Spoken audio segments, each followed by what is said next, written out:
international markets. Now, I don't know what to say. When the time comes, we'll get to it. Mr. Salami is here to say, to do justice to that. So wait for it. Now, that's how far I can go on this particular story because it's somehow technical. So let the technical handle it properly for you. Now, let's shift away from the subsidy story and head straight to this one that says PDP chieftain knocks call for Fayoshe's suspension. All right, let's see what the first paragraph of that story have for us and see if we can be able to make a little more sense on the story for you. Now, it says a chieftain of the People's Democratic Party in Ekiti State, Larry Olayinka, has described those calling for the suspension of former Governor Ayodele Fayoshe from the party as political almajiris seeking unavailable lifeline. Olayinka, in a statement on Thursday, said it was funny that those championing the call had yet to come to terms with the fact that elections were over and there will be no free money anytime soon. All right, that's how far we can go on that story. And of course, you know about this issue. It came up during the time of the election. Some a party in inter-party something. I don't know what to call it, but it's an internal something. Yeah, that's the right word. It's an internal stuff. Some PDP members trying to expel Fayoshe and the likes, Wiki and all that, and all of them. So I don't know how far, but it's still coming up here. But they were not able to do it, so and it's still coming up again. But let's see how events unfolds, and whatever happens, you'll be the first to know on your darling station right here. Now let's move away from that story and head straight to this one that says trade volume hits 1.12 billion naira on NGX. Let's see, for people that are interested in business, let's see Nigerian Exchange Group House. Okay, let's see what it has for us. The first paragraph: the daily volume of trade on the Nigerian Exchange Limited increased by 98% to 1.2 billion units on Thursday, as investors lost 35 billion naira at the close of the trading session. All right, that's how far we can go on that story too. At least if you're interested in business, please try and visit any newsstand closest to you. We are reading from the Punch newspaper this morning. Now, let's try and move further. This one is academic record. Okay, delay articles request. Tinubu tells U.S. courts. Wow, okay. Let's see. Concerns our presidents. So let's know what is going on here. It says President Bola Tinubu on Thursday filed an emergency motion to stop the Chicago State University, United States, from releasing his academic record to the People's Democratic Party presidential candidate Atiku Abubakar. Tinubu is seeking a delay in the implementation of the self-effectuating order directing the CSU to comply with Atiku's subpoena till Monday. Okay, why the delay? All right, let's see what happens. Would the delay change anything from what the records or maybe the qualification is?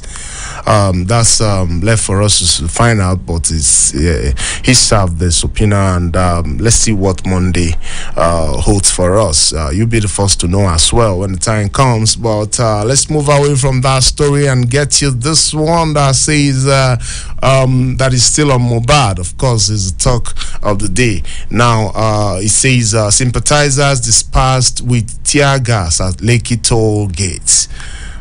Why? Let's see.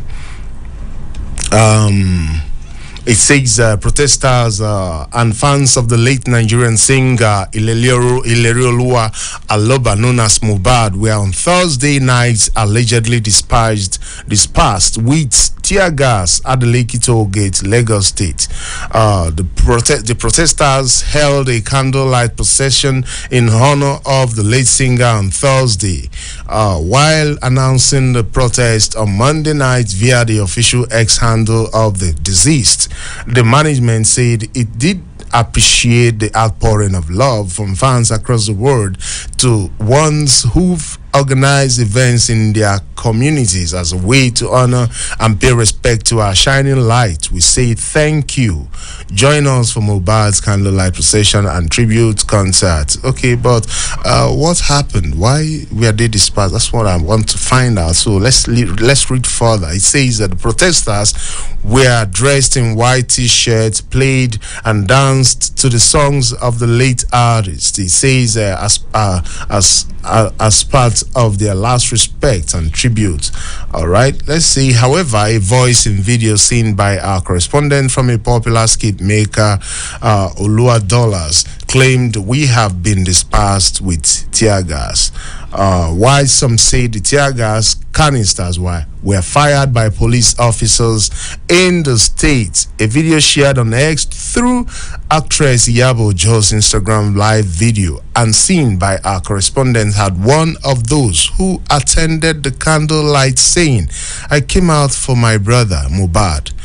This is the cabman that helped me. They fired tear gas." Okay, these people came from the back. We don't know them. I don't even know them. All the police officers were there securing us. All right, thank God that the police were there. All right, that's how far we can go. At least we've been able to make some sense from that particular story. But let's go further. This one says currency in circulation rises to 2.7 trillion naira. CBN reports. Okay, that's why you have enough of it in circulation. That's why there's no scarcity of it. Of course, a lot of us can remember vividly what happened during the beginning of the year. And how events actually panned out. So a lot of people, and some people are still being questioned as of today as regards to what played out at the beginning of the year. But let's see what the first paragraph of that story have for us. It says currency in circulation in Nigeria jumped by 1.7 trillion naira as cash transaction increased. Figures obtained by the Punch from the Central Bank of Nigeria's data on CICs revealed on Thursday that the currency in circulation hit 2.7 trillion as of the end of August. Right? Thank God for it. And of course, you know what it does to business. It helps business to boom. Yeah, it helps businesses to thrive. When you have cash, when people have cash to patronize you, when people get cash from banks, it helps businesses to thrive. It helps transaction at all levels, and that's what it does to business. You don't have any second thought like what is going to stop me? I don't have cash. No, there is no scarcity of cash. Of course, it's actually a very cheery news there. Thank God. All right, now let's move further and extract. Remember that we're still reading our headlining stories from the Punch newspaper this morning, and still on Mohbad, Senate asks police to deepen probe. All right, thank God that. Senators, politicians are now sitting down to discuss about Nigerian youths. We want to see more of that, don't you think so? Yeah, we want to see more of that when our politicians sit down to talk about how to better the lives of the Nigerian youths. Yeah. Of course, even if it's all they would discuss for the 4 years of their tenure, I think it will do us a lot of good, because by the time you start involving and engaging these people in some positive things, you remove their minds from anything, any negative thing. Yeah, start thinking about how to open up factories, start thinking about how to open up rice processing factories. Yeah, we need those rice processing factories. Yeah, think about how to better the lives of you. Like this one now that is here is actually telling us that our politicians can actually talk about what concerns the youth. If they can talk about Mohbad's death, that means it's the right step in the right direction. Don't you think so? All right, that's how far we can go on that particular story. Let's move forward and get you this one that says, "I remain loyal. Forgive me." Shaibu begs Obaseki. All right. What have you done? Have you done anything? Of course, there was a lot of things. I don't want to mention the name, but we know that a lot of that somebody might have done something wrong. That's why they are begging for forgiveness. So let me just leave it that way. But let's just read the first paragraph of that story and see what it has for us. It says the Edo State Deputy Governor Philip Shaibu has begged Governor Godwin Obaseki for forgiveness. If there is any mistake I have made as human, Shaibu, who made the plea while speaking to journalists on Thursday, said the plea became necessary to ensure that the present administration finished well in the state. Right, thank God it's coming out now. But I hope the governor finds it in his heart to forgive, right? And for the interest of the people, the good people of Edo State, please let us try as much as we can to remember that we have followers, that we have admirers, and one of the qualities of a good leader is forgiveness. Try and see how you can be able to forgive. All right. Now let's move away from that particular story and head straight to another national daily for your listening pleasure. But we have to get this one from penpushing.com.ng and see what it has for us this morning. And on pen pushing, of course, he's talking about on penpushing.com.ng. It says Ilesha fans of late Nigerian musician Mohbad protest over controversial death, demands justice. All right. Now, there's this one I'm trying to extract from penpushing.com.ng. It says police exhume Nigerian musician Mohbad's corpse. Nurse arrested. Yes, this is actually the one I'm looking for. Let's see. Let's see what it has for us this morning and make sense of it. Okay. Some technical glitch. Okay, now we have it. It says the Lagos State Police Command has exhumed the corpse of the late Nigerian musician Ilerioluwa Alaba, popularly called Mohbad, who was reported to have died in controversial manner and hurriedly buried. All right. The pen pushing reports that the Command Public Relations Officer Benjamin Hundeyin, who confirmed this, said the corpse was exhumed on Thursday, adding that the nurse alleged to have injected the musician while being admitted in hospital has been arrested. Right, thank God. And we hope that a lot will be unfolding as time goes on. But remember that we are still here to make you, to give you first-hand information as it unfolds. All right, so stay glued to your darling station always, please. Now, this one says still on penpushing.com.ng, autopsy on Nigerian musician Mohbad completed. Okay, simply means that after exhumation of the body, that autopsy has been completed as well as regards to make sure that they have some facts to corroborate with whatever investigation that police is carrying out. But let's just keep our fingers crossed and see how events unfolds. Now, this one is actually a very sad story. It says Nigerian journalist found dead in Sokawe 3 days after declared missing.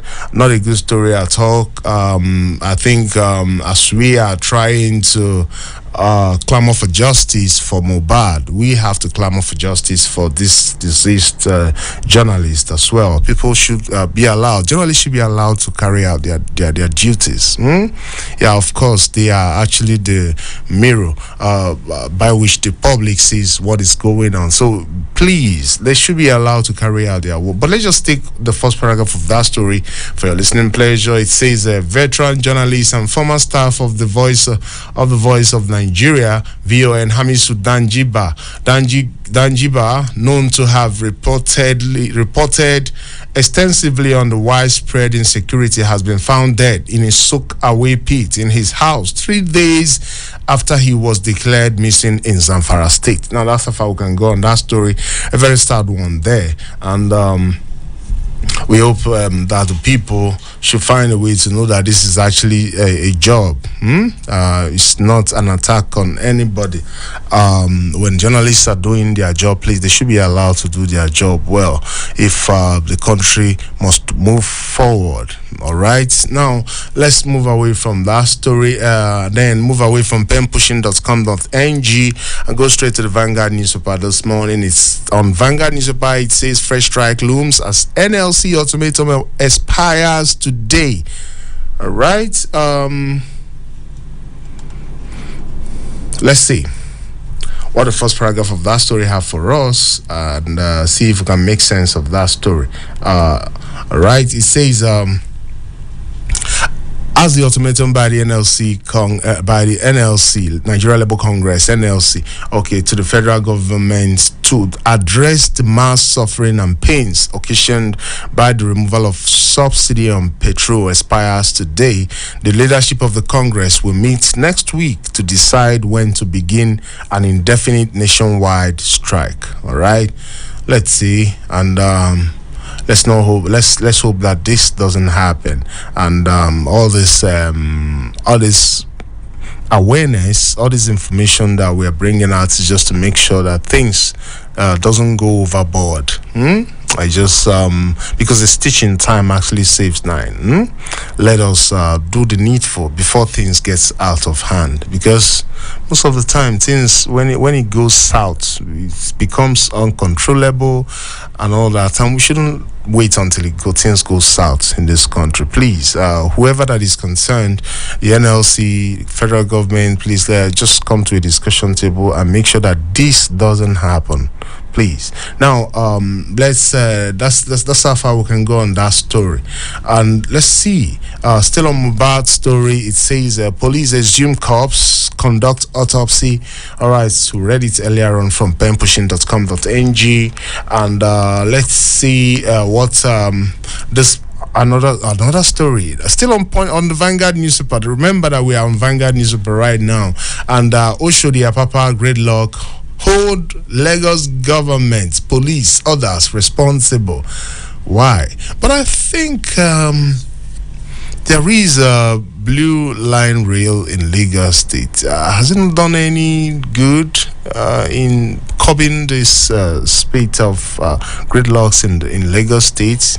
What is actually happening? Is it that people are not aware that there is an alternative means of transportation? I think if I'm in Lagos right now, I'll be using that alternative because it's faster, durable. It's something that will still give you the same thing that automobile will give you. So by the time people start using this alternative means of transportation, definitely things will most of these gridlocks that people witnesses in Lagos will come down. I was actually expecting it. Of course, I was actually expecting it. Now, let's just take the first paragraph of that story. It says the Port Standing Task Team, PSTT, a presidential committee set up by the presidency to clear the ports access routes, has accused the Lagos State government, the operators of the call-up system, TTP, Lagos State Traffic Management Agency, LASMA, the police and others of preventing it from clearing the Oshodi Maitu inward tin can gridlock. All right, I don't know, but we want to know what are they actually doing to make sure that they are not doing their job. Now, let's just read further to extract more information for you. It says checks by Vanguard, which were corroborated by key sources in the area, show that there are no fewer than 58 extortion points manned by police, park and garages, Ecomog, Oduduwa Boys, Lagos State Traffic Management Agency, LASMA, Maritime Workers, Apapa, SGA, and the area boys, among others. Now you know why that job has not been properly done. The gray log have not been cleared. It's because of all these factors that I just read out for you. Now, let's go further. Remember that we are still reading from the Vanguard newspaper for now. Now, this one says our empowerment scheme will curb youth restiveness in Niger Delta. Let's see. I hope that it happens fast, because the people of Niger Delta actually need some succor too from the federal government. The federal government yesterday disclosed that its planned empowerment program will uplift the lives of Niger Delta youth and curb restiveness across the 9 states in the region. Right?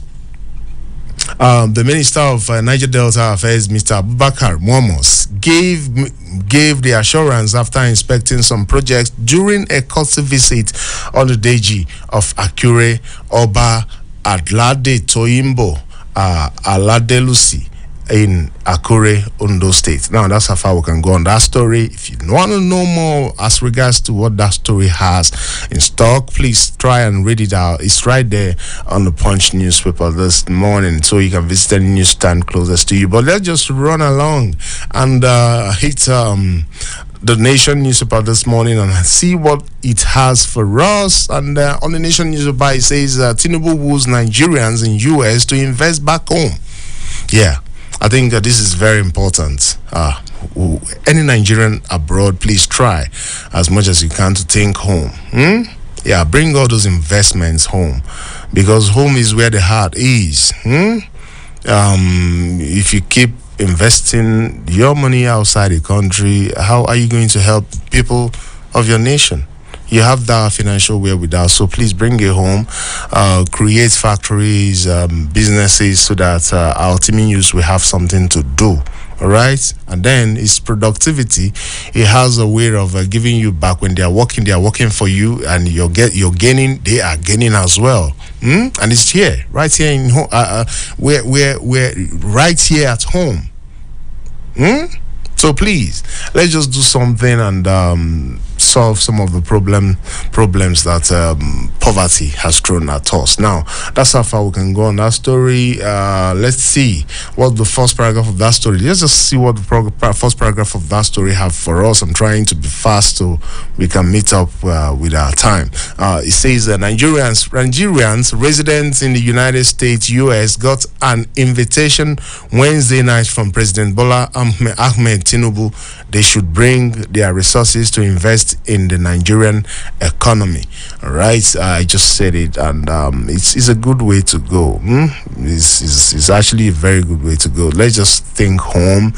That investment that you're thinking that you want to establish abroad, please bring it home. All right, bring it close, even closer to your locality where you're from. Yeah, establish it there, put it there. Yeah, so you can create jobs instead of you hiding. Anytime you come back home, people will be running after you because you've been able to affect their life in one way, in many ways than none. Please. Now, that's how far we can go on that story. Now, this one says PBAT's 100 days and leadership as marathon. Right? Marathon already? Let's see. The first paragraph of that story says, what is leadership? Or that's the question there. It says, or more correctly, what makes leadership impactful?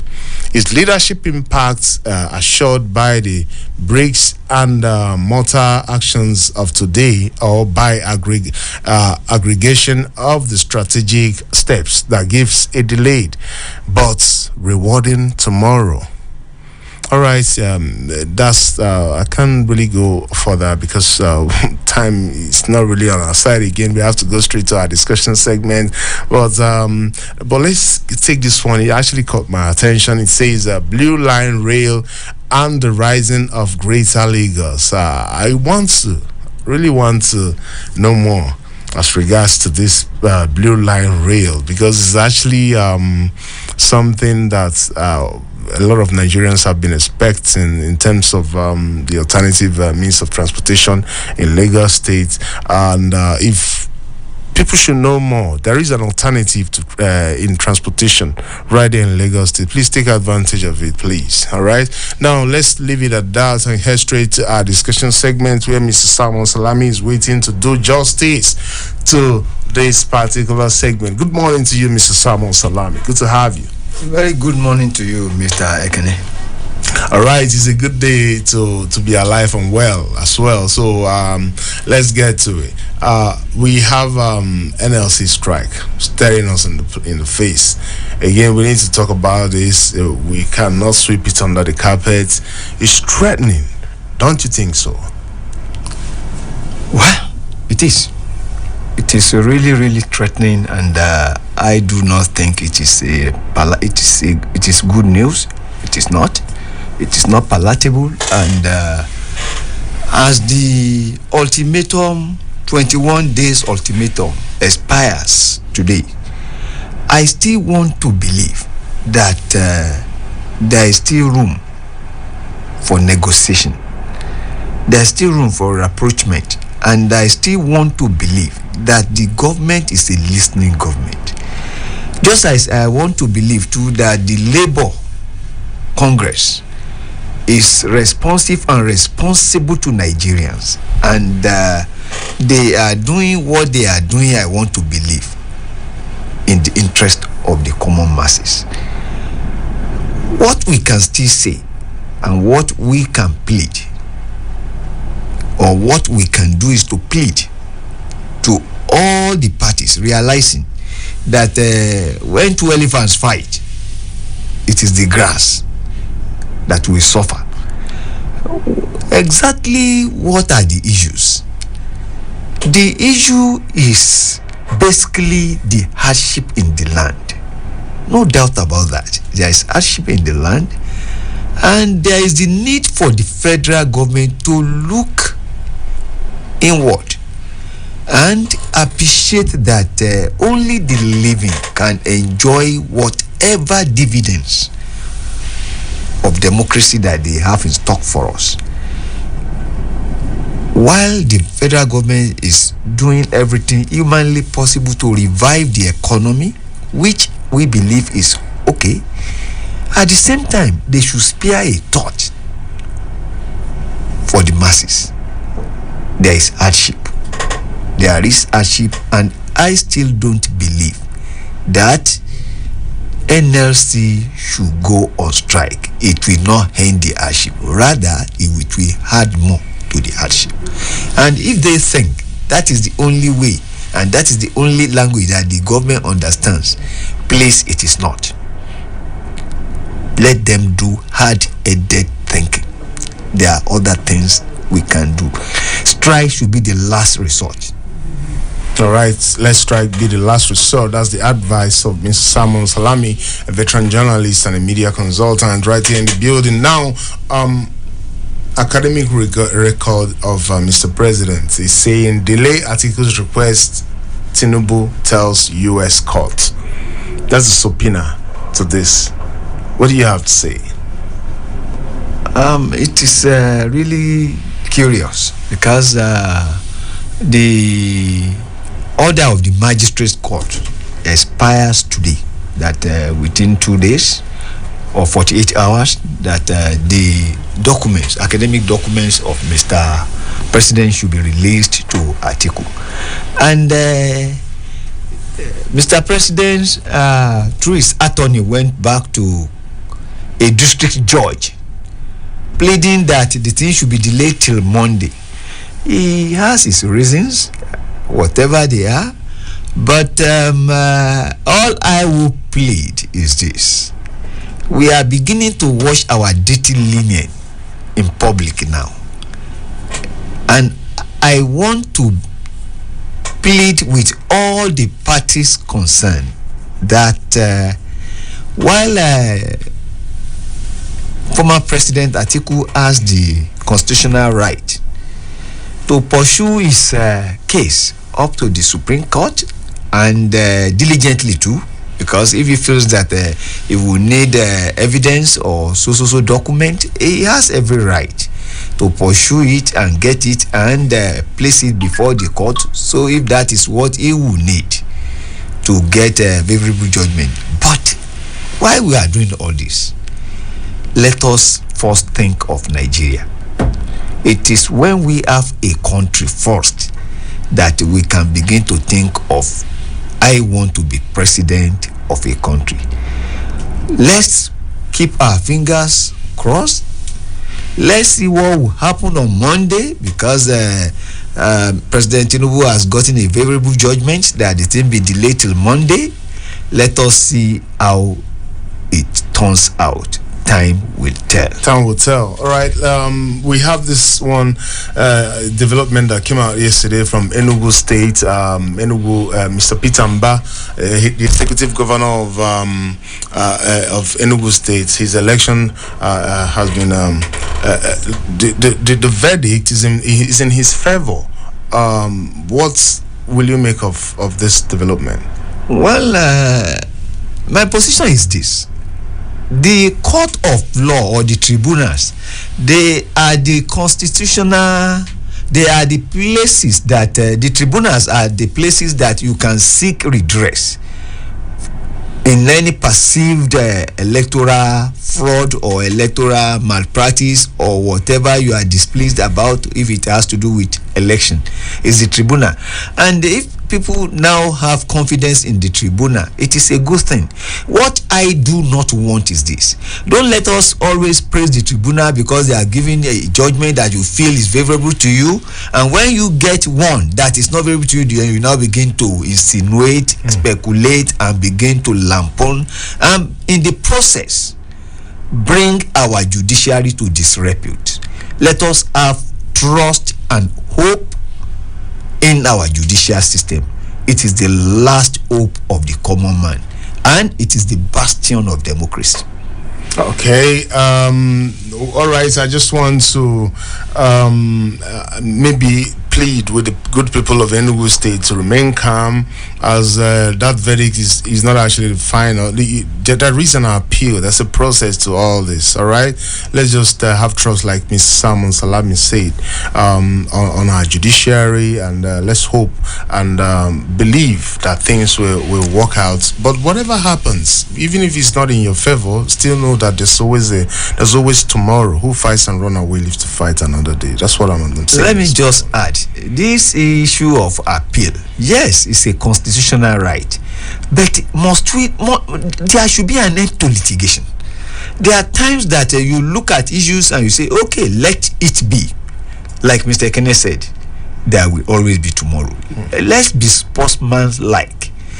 The spirit of no victor, no vanquish. I want to believe that if it is about service, if it is just about service to the people, there must be an end to litigation. All right, and if there will be an end to litigation, I think there's not even any need for any litigation at all. If the INEC do their work very, very well, people, when you lose, you know that you lost the election. You go and rest wait for the tenure to elapse. They elapse, then you come back again. But the question is, do Nigerian politicians believe they lose the election? All right, that's a story for a question for another day. Now, NMPP blames Kwankwaso tribunals. Kwankwaso as tribunal sacks governor, Kanu governor. Why the blame on Kwankwaso? Do you see this coming? I don't know, unless they tell us why they are blaming Kokoso. That Kokoso should have done what? Though some people are saying that the array of lawyers assembled by the NMPP. Yeah, of course, people are saying something. People are saying that the lawyers better. I am not qualified to comment on that. And what I just want to say is this: let us have confidence and trust. But it's not Kwankwaso that will prove the case. It's the lawyers now.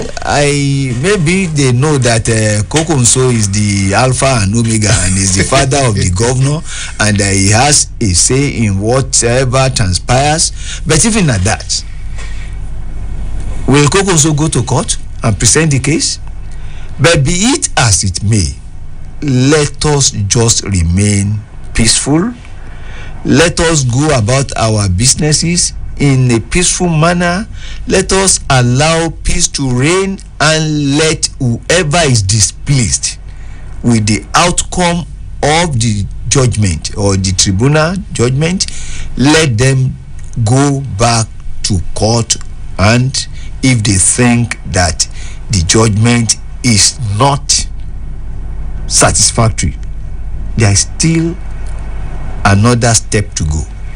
Okay. Do you believe that this will in any way affect the Kwankwasu's political grip in Kano State? Well, it depends on how it comes out, how it turns out. Well, as it is today, Kokonso seems to have a sizable crop of followers and control of Kano State as a state, and of course we know that Kano is so critical and so important, and Kano is so in fact to any the electoral fortune of every politician looks forward to Kano's votes, especially when it comes to presidential elections. Kano is central and is key, and that is why most parties will always want to have a control over Kano State. And well, whether we like it or not, Kokonso is fast becoming another Aminu Kano, whose control over Kano politics continued until a breath is last. But then Kokonso should aspire to be a nationalist. All right, I think that's where he should be looking forward to at this time of his political career. Now, let's open up our phone lines. Call us on our line 081 822 222055. I call it again 081 822 222055. Or you call us on the other line 090 32 229797. I call it again 090 32 229797. Call us now and make your contribution, please. Hello, good morning to you. Good morning, Mr. Kenneth. Mr. Kenneth, that's my name. Yeah. Mr. Kenneth, well done. Thank you very much, Mr. Isashiku, super citizen Isashiku. Good morning. Very grateful to comment on your paper this morning. Thank you. The fuel subsidy moving again. Please, just speak up, please. Let's hear you. The fuel subsidy that is moving again. The petrol may go to 80, 100 or something, 850. What I'm saying is that look, you cannot face water with basket. The people that post this fuel subsidy and the government and said that they don't allow our refinery to work, they are aware. You must punish those people. The Buhari minister that put us into this mess, if Tinubu fails to face them and get this money back into Nigerian government, we will continue to suffer. We cannot be deceiving ourselves. When they pursue destiny here, they say destiny here. What of Buhari minister? I have 10 people I can mention to you now. If Tinubu can praise them, if not matter of party problem, he will recover all this money we are looking for. All right. Thank you very much. We don't need to be talking with go to Betama and from this life camp. You will see their houses. When this man here, sorry to come and tell you that some generals and their commanders are perpetuating about this thing. All right. Don't move out of line. Don't move out of line, please. All right. Thank you. Thank you very much. Don't put us. You know we have a regulatory body that oversees what we do. Please don't try and go against this. Hello. Good morning.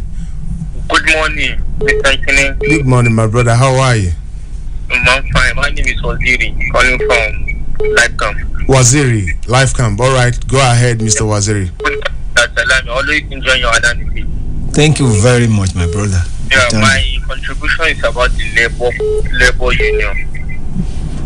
I don't think labor union have the mercy all at heart or the country at heart, because already the country is already suffering. Going on total shutdown is like taking the country back again. And if they want to do this, where are they when Mr. Initially make us buying naira? There's no protest for the masses. There's no the total shutdown. Is it now they want to do it because of fuel subsidy? Will they compare this? Like we are buying naira, will they compare it to subsidy removers? You have money, you don't have access to money. Your mom is sick, people are dying. Where was this labor president? Was not there to protect our interests. Why are you trying to take us back? We are trying to move forward, trying to take us back. Please, you should talk to him and let you see things and let you do the right things. Going in a total shutdown is like taking the country backward again. Thank you, Mr. Kennedy. Thank you so very much, Mr. Waziri. Thank you so very much. All right. You have anything to say about this contribution? Well, all right thinking Nigerians have been saying that strike is not the answer. And in fact, because I love Mr. Chris Ajero very much and he's a good friend. Sorry about that. We continue. Hello, good morning. Good morning. Good morning, my brother. How are you? Yeah, this is Sam from Abuja. Sam. So I just want to call Where exactly are you calling us from, Mr. Sam? I'm calling from Life Camp, Abuja. Life Camp. All right, go ahead. So the issue of this judgment, I think INEC is also aware that this is a serious indictment on them. Yeah, because if you want to prove to me that 165,000 plus votes in the presence of return officers, agents were counted during election and the person was declared, I don't see the technicality of that case standing in the appeal court. Also, I think even the governor himself, the incumbent, have to be very careful because just taking over power, you are demolishing houses, you are creating enmity at the front line. And so if you are creating enmity at the front line, they're going to join your opposition and they're going to fight you. Yeah, when a river forget its source, it's going to dry off. It happens to our Ambody in Lagos, and also in Osun State, we see it almost happening when the governor came up and just dethroning chieftaincy people. So for the Osun State, it was very smart. It was very smart to adjust quickly. So if you forget your source, you're going to deal with that. Right? Definitely, that is the case.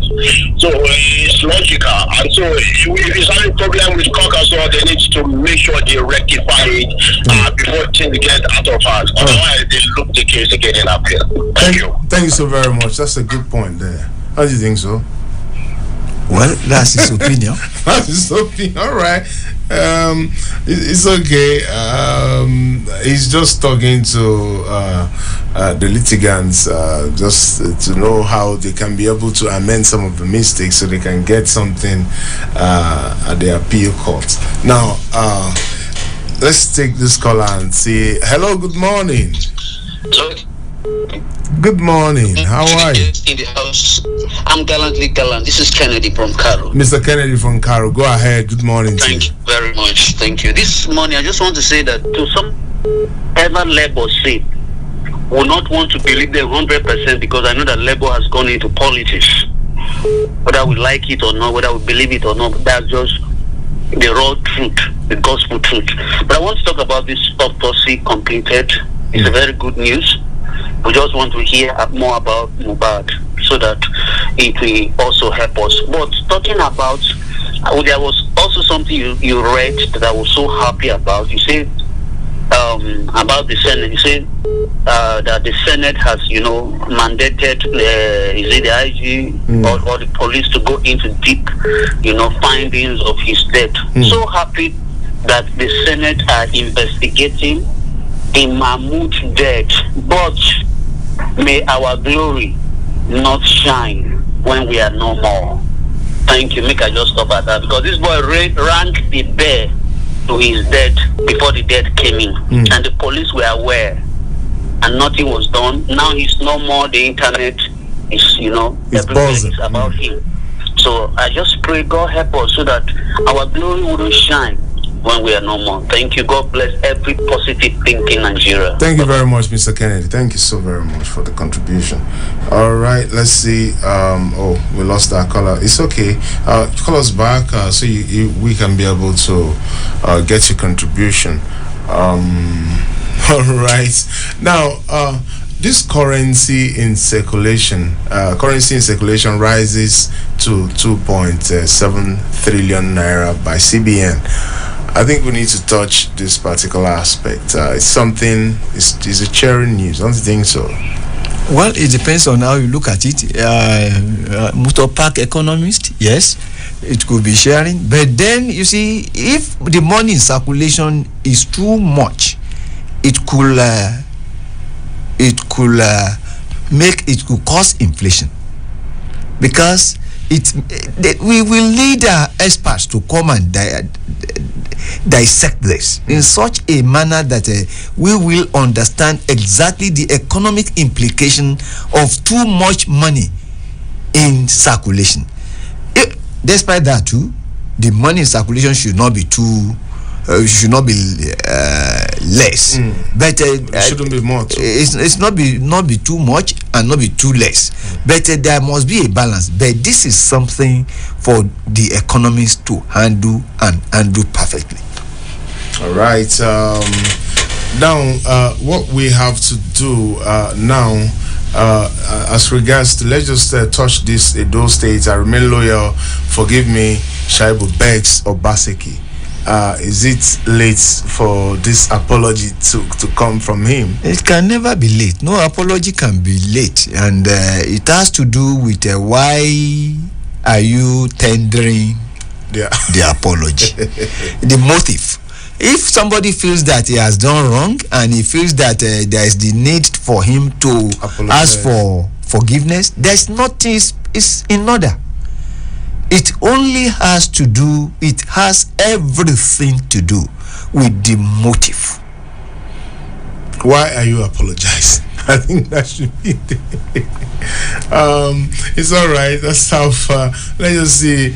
Our time is actually running down, but let's see about this particular issue. Also, the Apapa gridlock, Lagos government, police, others responsible for clearing this gridlock happening in Oshodi Apapa. What's your take on this? Well, I just pray that Lagos will not become an impossible state. Although we know that there is governance in Lagos State, good governance, and we are saying this with all sense of responsibility.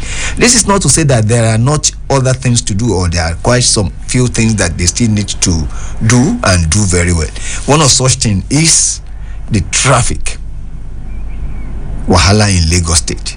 There is the need for the government to look inward and come up with a practical, realistic, and acceptable solution in such a manner that you will not need to spend hours in traffic hold-ups. The Oshodi case is becoming an eyesore. It's been there for quite some time. It's like but I think that the Blue Line Rail should have solved. Should have, but it has not. If it has, we will still not be having it. Blue Line, yes, is a good initiative, well delivered, but the Oshodi Palava traffic gridlock is still there, and it has been there for quite some time now. That I think, and I want to believe that Governor Sanwo-Olu is up to the task and will handle this. I believe he will. All right, so we read out some of the factors that have been making those kind of the intervention impossible. But time will not permit us to do justice to that. As we've totally run out of time. Thank you so very much for being a part of the show this morning, and thank you so very much, Mr. Salmon Salami. It's a pleasure being here, and we thank our listeners, super citizen listeners.